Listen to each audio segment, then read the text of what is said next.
And we're back like we never left. Oregon fans, what's going on? How we living? Thank you so much for tuning in to another episode of the Ducks Dish podcast. Just in case you're new here, I'm your host, Max Torres, publisher and lead editor of Ducks Digest, covering the Oregon Ducks over on Fan Nation, part of the Sports Illustrated Network. Thanks for tuning in to another episode and welcome to another edition of the Oregon Recruiting Hour. It is February 23rd, 2024, coming at you on a Friday afternoon from Long Beach, California.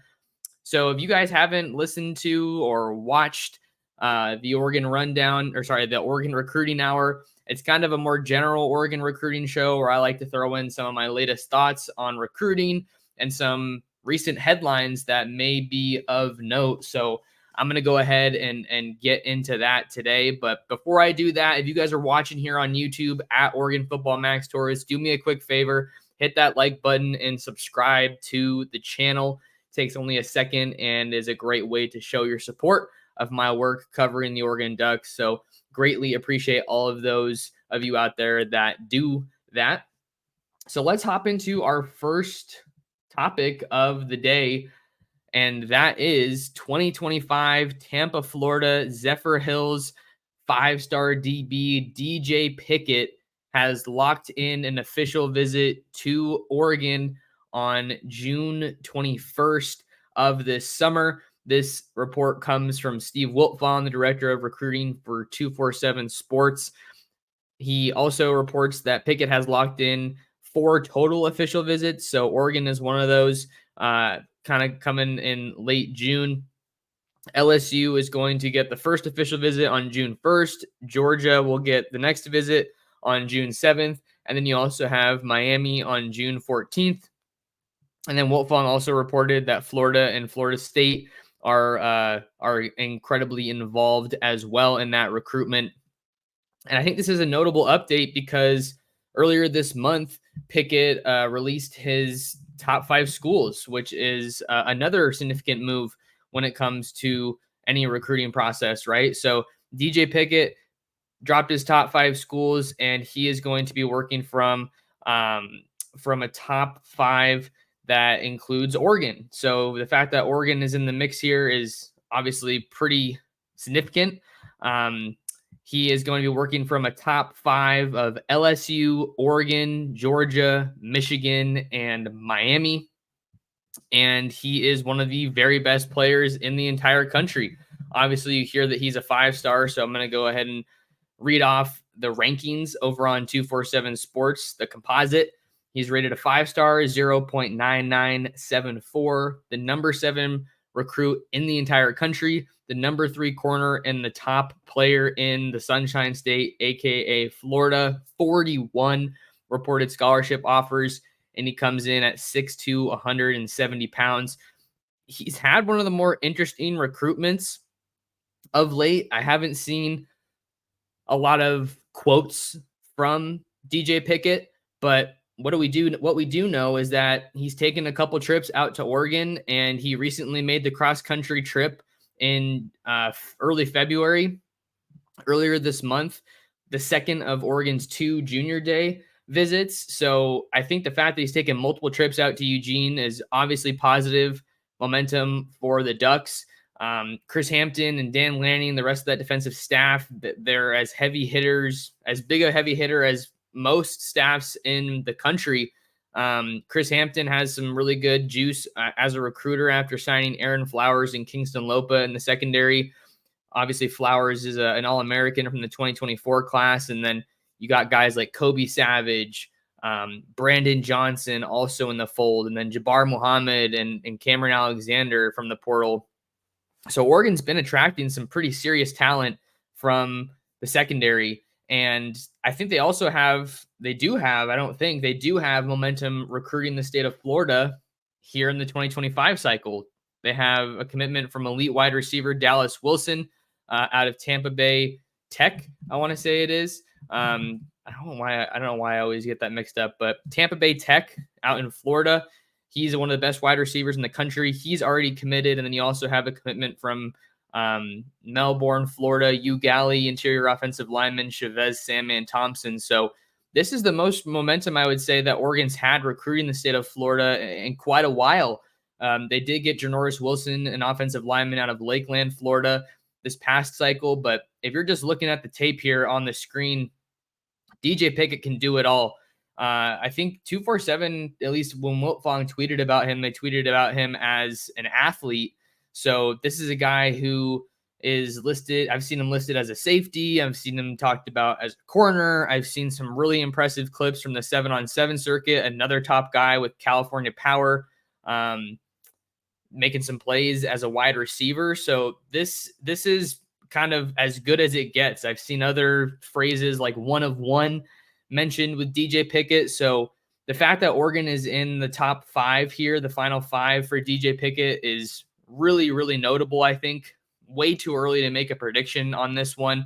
I think that LSU, on the surface at least, kind of seems to be the team with a lot of momentum in his recruitment right now. But every school that I've mentioned, I think is going to have a realistic shot here. And this one doesn't feel like it's one that is anywhere near finished. This wouldn't be a recruitment that would surprise me if it went to the early signing period or even the late traditional February signing period. If you're talking about a top 10 caliber player, you're really in that kind of rare air of somebody who can push your recruitment past the traditional timelines or traditional dates that we've seen laid out in the past. And I'm going to be talking about some proposed changes, or at least some changes to the recruiting calendar that are in discussion right now, a little bit later on in the show. So make sure that you stay tuned for that. As far as Oregon, the rest of Oregon's 2025 class, you don't have any DBs in the fold yet. You only have one guy in the fold on defense, and that's De La Salle edge rusher Matthew Johnson. I'm really, really excited about him when it comes to just how he fits into that defense with the Ducks, playing for Tosh Lapointe and Dan Lanning. I love his ability as a pass rusher and just his overall athleticism. I think that only adds to the versatility that he presents to you as a member of your front seven. So DJ Pickett going to be taking his official visit out to Oregon on June 21st. So that's kind of the main update that we have on his recruitment right now. But Oregon is really recruiting a lot of serious talent in the secondary. And what would you expect? That's become the norm to at least go after these top guys. DJ Pickett's going to be in Eugene June 21st. So that is super notable. Ducks are also recruiting Fahim Delaney, the number 1 safety in the country out of Olney, Maryland. Our Lady Good Counsel. He was in Eugene not too long ago for another one of those junior day visits. I think Ohio State's probably the team to beat there. That's kind of the one that looks like they have the most buzz in this recruitment, and they're off to a really good start. You also have Trey McNutt, who's a top safety out of the Cleveland area. He's an athlete as well that was on campus in Eugene recently. So there are so many big names, so many elite safeties or corners that Oregon's going after. And I think that that's really a group where Oregon can kind of make a statement recruiting in 2025, because there is just so much talent that they're doing really well for. And I think that's where you want to try to keep improving, just getting elite talent in the back end of your defense. There hasn't been a lack of talent in Oregon secondary, but I think especially when you're looking at how 2024 is shaping up, I think Brandon Johnson only has one more year. Kobe Savage only has one more year. Jabbar Muhammad only has one more year.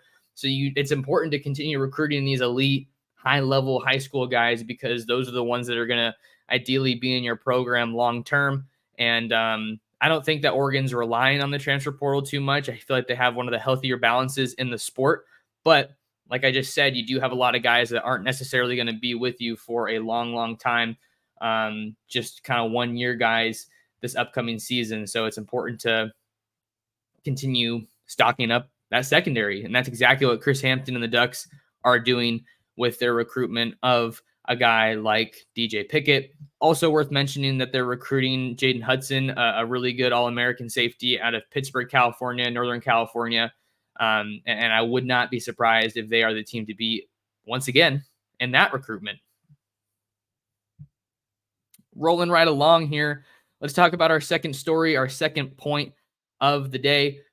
2024 San Juan Capistrano, Serra Catholic linebacker Madden Faraimo dropped his top 4 schools on Friday, and Oregon made the cut. Little surprise there, but Oregon is going to find themselves going toe-to-toe with Notre Dame, USC, and Ohio State in this big time recruitment out west here in the 2025 cycle. It doesn't look like he has a decision timeline, at least not publicly that we know of, but those are the 4 schools: Notre Dame, Ohio State, USC, and Oregon. And Madden Faraimo is one of those names that I've always known about out here in SoCal and on the West Coast, but I've never seen him in person, unfortunately, and I haven't interviewed him before. But I always knew he was one of those kind of higher rated guys out there that I wouldn't be surprised if Oregon was on his radar because they had offered him. But to give you guys a little quick rundown of kind of where he is at as a recruit, the 247 Sports Composite has him as a 4-star, 0.9789, number 38 player in the country, the number 4 linebacker in the 25 class, and the number 3 recruit in all of California. 19 reported scholarship offers, coming in at 6'3", 230 pounds. And if you guys are watching some of this tape on YouTube, this guy flies around. This was some really good tape, just seeing him all over the place, defending the pass, defending the run, also some ability to get after the quarterback as well, disrupting the pass there, batting down a pass. His lateral quickness is one of the things that stood out the most to me, and that's certainly really important when you're looking at the kind of linebackers that the Ducks have recruited in recent cycles, right? I think all 3 of the guys they got in 2024, Dylan Williams, Kamar Matudi, Braden Platt, all those guys are really athletic, sideline to sideline linebackers that can run and really cover the pass. I was doing a little bit of research before today's pod and read from Greg Biggins, my guy there at 247 Sports.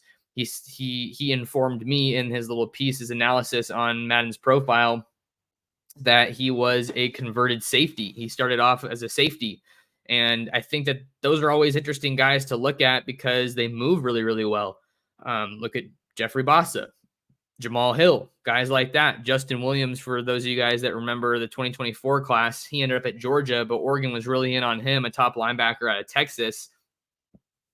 So Madden Faraimo is a super intriguing prospect. He plays with a ton of fire, a lot of physicality. I kind of see some similarities between him and Kingston Viliamu-Asa, the 2024 Notre Dame linebacker signee. He played at St. John Bosco in Bellflower, California, also a school in the Trinity League. So when you're just looking at the caliber of competition that Madden Faraimo is going against every single week during the regular season, it's the best of the best. And you're seeing a lot of highlights here with Sierra Canyon as well. They were a heavy hitter last year with guys like Xavier Jordan, USC wide receiver commit, UCLA wide receiver commit, Quasi Gilmer, excuse me. They also had Eugene Brooks, I want to say. He was a big-time offensive lineman that actually ended up at Oklahoma, and he was in the top 100. So I just named off a bunch of blue-chip guys on Sierra Canyon last year. And then you also have Wyatt Becker, the quarterback committed to Utah, that we're seeing in some of these highlights. So I think that Madden might be a little bit faster than Kingston, just based off of looking at the tape. But if Oregon can land Madden Faraimo, that would be huge. And I can't help but be confident in where they stand in this recruitment, even though I'm being completely honest with you guys, I haven't heard a lot of intel or a lot of buzz on Madden Faraimo. And the reason that I think Oregon's in a really good spot is because they've just recruited defensive guys out west at such a high level, and they're landing a lot of really elite linebackers. It's kind of like a specialty linebacker, front 7 guy for Dan Lanning. So if they want him, I think they can make it happen. But all that said, I think on the surface, maybe Notre Dame would be the leader here in this recruitment, given how well they're recruiting. They have the number 1 class in the country right now for 2025. And obviously they recruited Kingston out of SoCal, and he was the top linebacker in SoCal last year, or in all of California, actually. And they've put a lot of really good linebackers in the league. As for USC, they're right there in the backyard, right? I wrote this on Ducks Digest if you guys haven't read it already, but USC is right there in the backyard. So I think that they're obviously going to be involved, but they haven't been much of a threat to Oregon on the recruiting trail, especially for defensive talent. And Lincoln Riley is kind of going through an interesting recruiting philosophy shift. That was a little bit of a tongue twister for me out there in Los Angeles, right? USC has come to be known as a school that really relies heavily on the transfer portal. That was part of the reason that they were as successful as they were right off the bat under Lincoln Riley. You got Caleb Williams to follow you over from Oklahoma, but then you kind of ran into some problems last year because you didn't have a defense. And there were some great pieces on that defense, don't get me wrong, but I feel like the cat's out of the bag at this point that portal schools don't succeed. The best schools, at least not long term, I think USC as of right now is a portal school, but they're doing the right things to put a new emphasis on recruiting high school players. They got a whole new defensive staff led by D'Anton Lynn, the new defensive coordinator who comes over from UCLA. So they're doing the right things, but they have some work to do to kind of get back into the high school recruiting rankings the way that they are fully capable of doing as a school with their brand, going to the Big Ten and all of that. So I think USC is doing the right things, but they still have some work to do. And then Ohio State, just to talk about them, another finalist here for Madden Faraimo. That's about as big a recruiting power as you'll find. Oregon did beat them in the recruiting rankings for 247. They finished at number 3, did the Ducks in 2024. And I want to see where Ohio State finished, but I know Oregon finished ahead of them. So Oregon was number 3 in the composite rankings. And then Ohio State's right there at number 5 with 4 5 stars. So they are definitely an elite recruiting power. And Oregon has gone against them a decent amount. I think they're mentioned in the same air quite a bit when it comes to top recruits nationally, at least with a lot of these top lists coming out. Maybe not as many head-to-heads, but Ohio State's one of the best recruiting powers out there, and they send a lot of guys to the league as well. And Oregon's starting to do that more and more. I think that with Justin Jacobs coming back and Jeffrey Bossa coming back, those guys are really going to raise their draft stock here in 2024. But those are just kind of some of the factors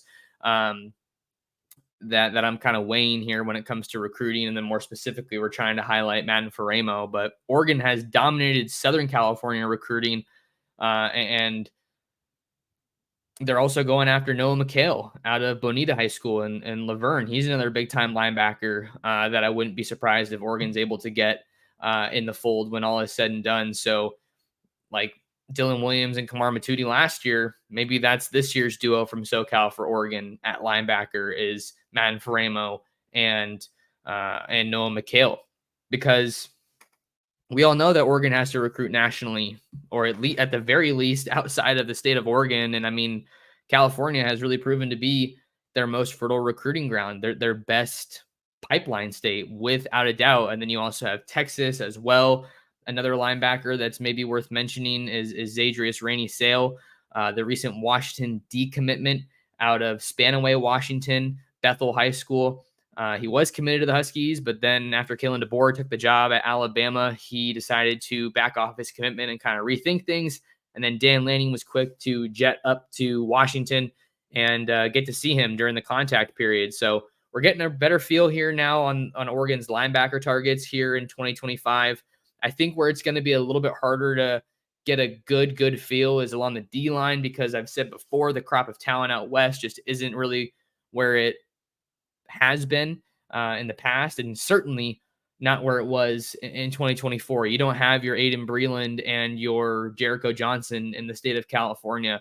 That's why Oregon got a guy like Matthew Johnson, because to them, and I think he's one of the better defensive linemen out west. Maybe he's not super highly rated, but you've got to get those top guys that are at least closer to your area. And I think they can be good foundational pieces. But you also have them going after Trajan Odom out of North Carolina. He's a big-time defensive lineman that I feel really good about Oregon's chances with, but we'll have to see what happens there. So we'll continue to follow that and see what the board's ultimately looking like on defense.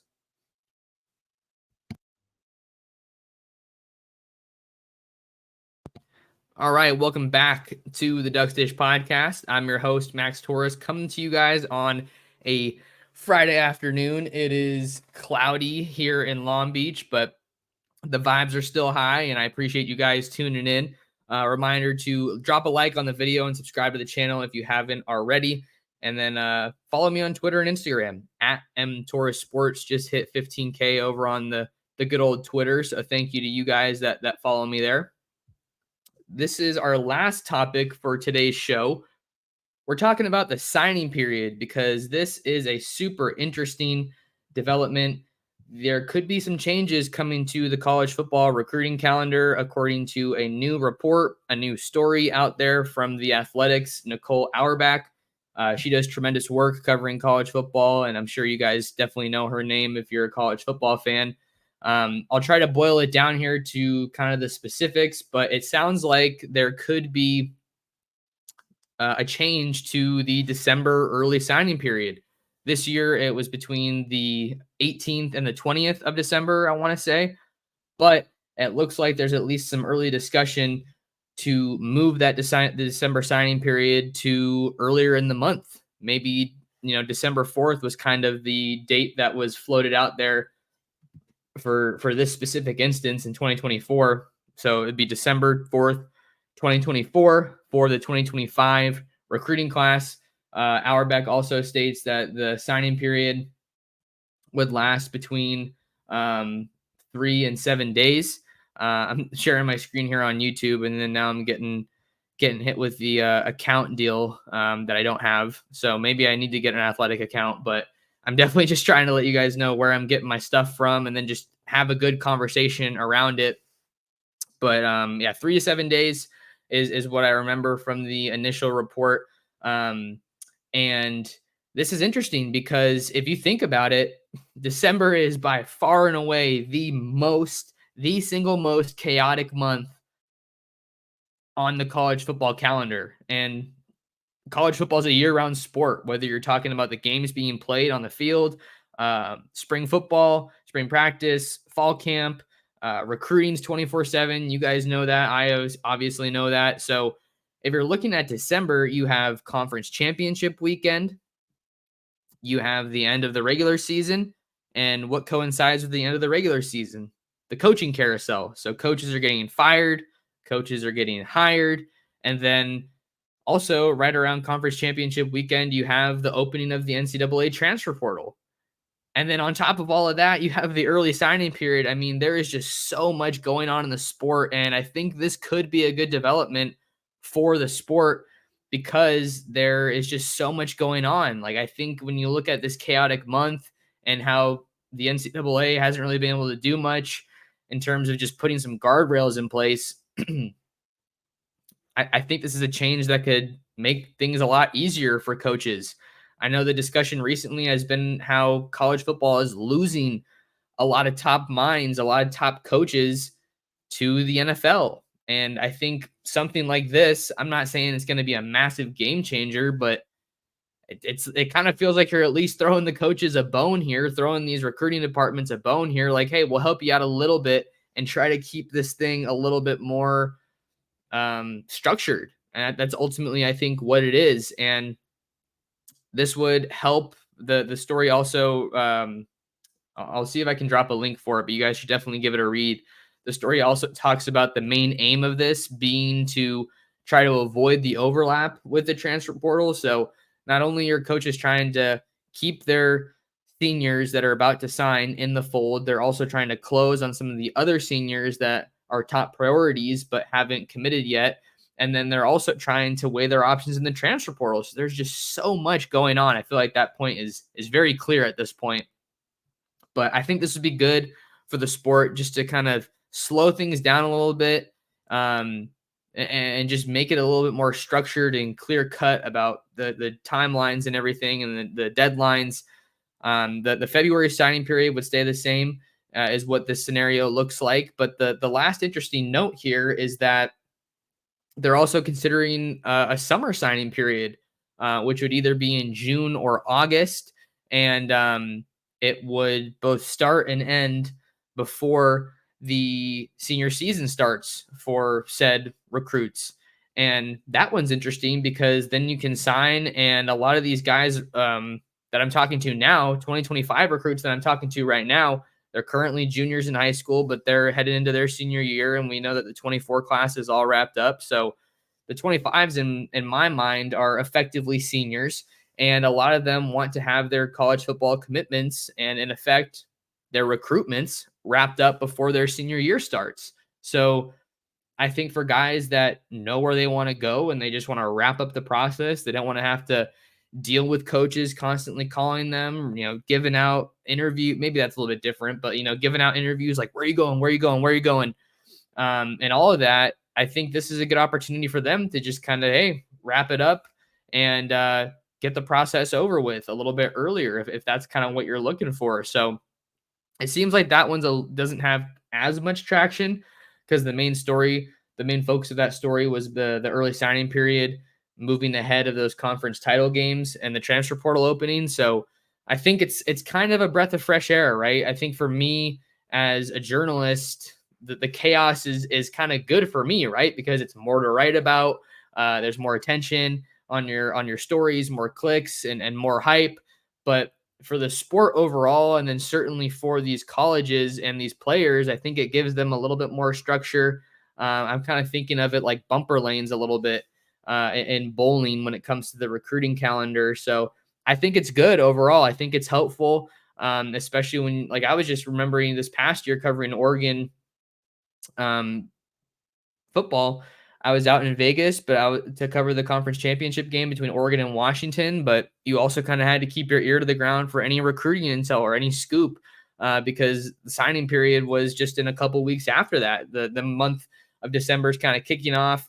It was December 1st this past year, and then right after that you have early signing period. So it's pretty crazy that's kind of where things are at. But I think overall this is a good move if it does end up happening for the sport of college football. Let me know what you guys think down in the comments below on this development on Oregon recruiting. Maybe you have some thoughts on Madden Faraimo and DJ Pickett, where the Ducks are at in 2025. I want to hear about all of it.